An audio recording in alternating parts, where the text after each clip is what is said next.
help me understand what sort of capital is necessary for marketing a wholesale business. Like, what does that look like? So it's simple, man. Honestly, when it comes to wholesaling, the reason why you don't need capital, there's a caveat to it. You don't need capital to purchase real estate because you're never taking ownership of the house. So you're the middleman, right? You're the middleman. Right. Here's the deal, though.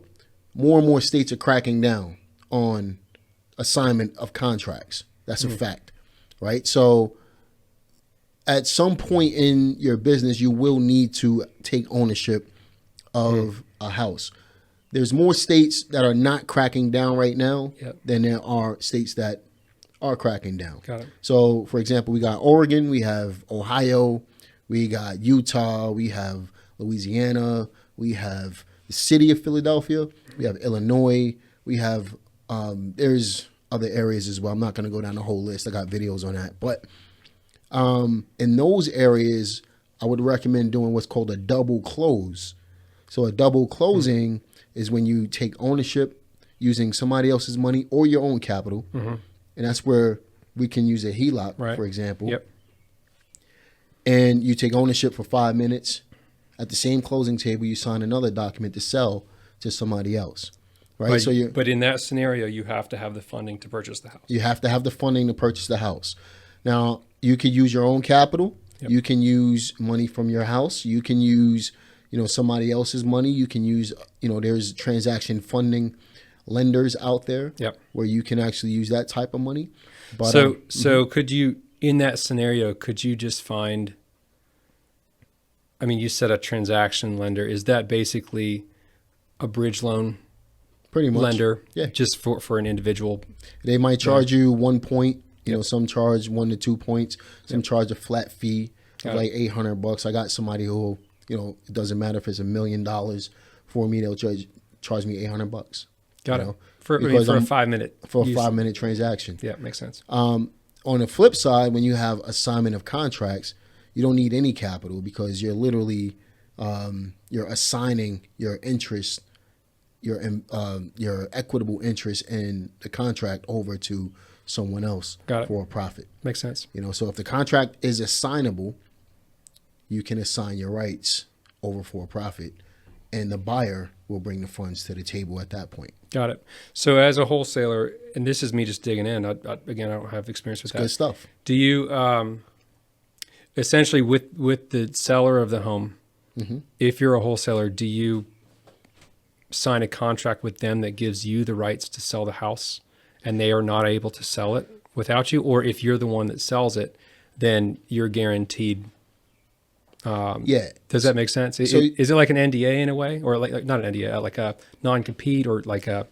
Does that make sense? Not necessarily. Well, you really want to be careful selling a house when you're a wholesaler, because in order to sell a product you don't own, you have to be a broker, right? So you have to, in order to have the rights to sell a house that you don't own, you have to be a real estate broker. So you have to get your broker's license. You have to get your broker's license. Got it. As a wholesaler, we're not selling the house.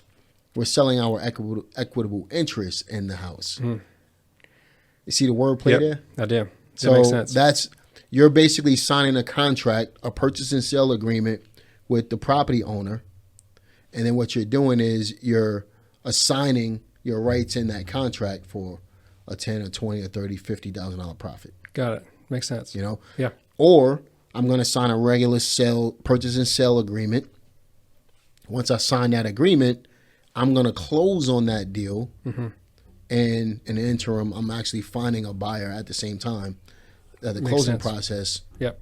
And I have, in my contracts, I have the right to bring in, partners and, potential buyers. I like that. That's right. Cool. And then when the closing is taking place, once I find a buyer, I set up the closing. Yep. Once the closing takes place, I own the house for 5 minutes. So that's how I do it. That's cool. Makes sense. Yeah. So that's wholesaling in a nutshell. So keeping the wholesaling theme in mind, how would you use a HELOC in order to make this happen if you needed to bring transaction funds to the table? So to take a step back, provide some context, in case people haven't watched the videos, right? The first lien HELOC product that we specialize in, again, it's a full refinance. So it comes in and pays off your mortgage. So if someone owes $200,000, and this is just an example, if they owe that we can use, for the next few examples as well. If someone owes $200,000 on their house and it's worth $500,000, if the bank could go to 90%, then that would mean they'd be able to go to a $90,000 line, which means you owe $200,000 on a $450,000 line, which means you've access to $250,000, right? So at that point in time, you have the ability to borrow against your house. I mean, you're borrowing the bank's money, right? But you borrow the money against your house, the security tool, to leverage for investments, right? And so that's kind of the idea here. It's different than the last videos we talked about, where it's all about paying off your home quickly. Right. It's sort of the other. There's a next step, or there's another side. How to make money off of the money. That's right. Man. That's right. So there are a number of different philosophies of financial best practice, right? One is be completely debt free, pay everything else off, right? And then live forever and be happy, and that's fine. Dave Ramsey. Right. Exactly. Right. There's nothing wrong with that, right? And a lot of people achieve that American dream, and they live it, and they're happy, and that's awesome, right? There are other people that have a different approach, right? A different philosophy, right? And it's more about leveraging to make money, right? To create an income stream for yourself. And so that's sort of where this way of leveraging the first lien HELOC works, or it can be used as well. And so now what you're talking about is, in that scenario, this household has access to $250,000 at 8.5% immediately. And so then the question is, how could you use that? How would you use it? Why would you use that above other options, right? And so, in terms of that, if it is the scenario where you have to do the double close, if the home that's being used is a $200,000 home, you could borrow from your own first lien HELOC, send it to the title company, right, to purchase the home for your 5 minutes, and then once the next transaction is done, you get reimbursed, and the money goes back into your first lien HELOC. And really, that's not going to cost you anything to do that. It's not going to cost you anything. As much. It's not going to cost you as much, because the way that the HELOC calculates its interest is it uses the average daily principal balance, which essentially means every single day has its own individual interest charge. So how much do you think at, let's say, 8% interest, if you borrow $200,000 from your mortgage to fund a transaction funding deal for? You had to ask. 20 seconds. You had to ask. What do you think that would cost? Wait, hold on. So what would happen is you've got, let's just say your balance is $200,000 for, and I'm going to provide a little context, right? You're $200,000 for 4 days, and then on the 5th the transaction happens. Well, your balance goes up to $400,000 that day, right? And then 2 days later it comes back to $200,000, right? So if I think about that, let's say $200,000 times 8%, which is 16.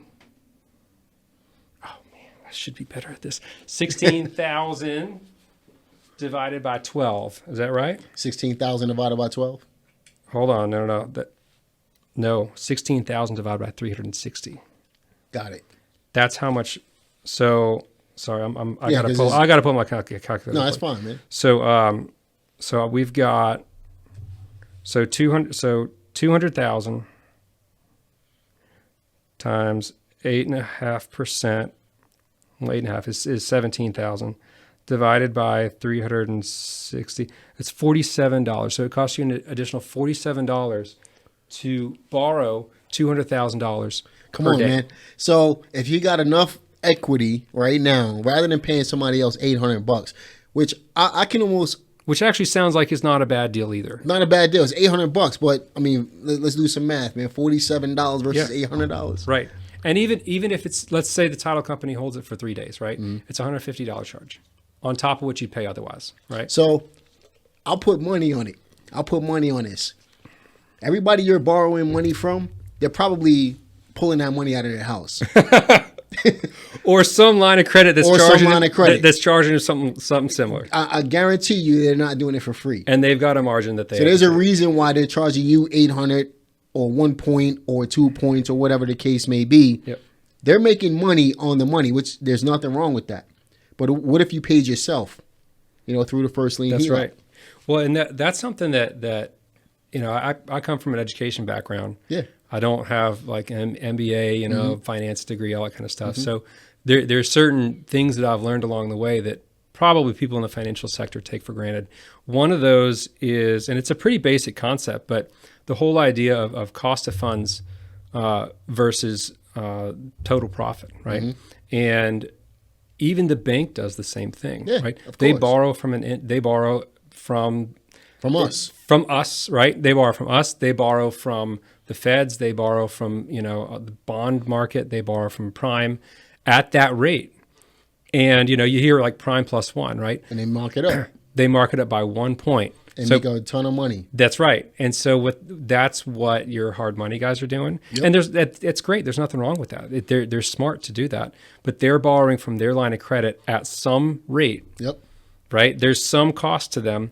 And in order for them to make money for lending it out, they have to add a margin to it. So you've got your cost of funds plus the margin. Here, in this scenario, you're getting it at cost in a way. Yeah. You're getting it at the cost of funds without the margin. Hey, what's up? It's Jamel Gibbs, your family-oriented entrepreneur. Listen, I really appreciate you watching this episode. Be sure to like, subscribe, click the notification bell, and I'll see you guys on the next one. Take care.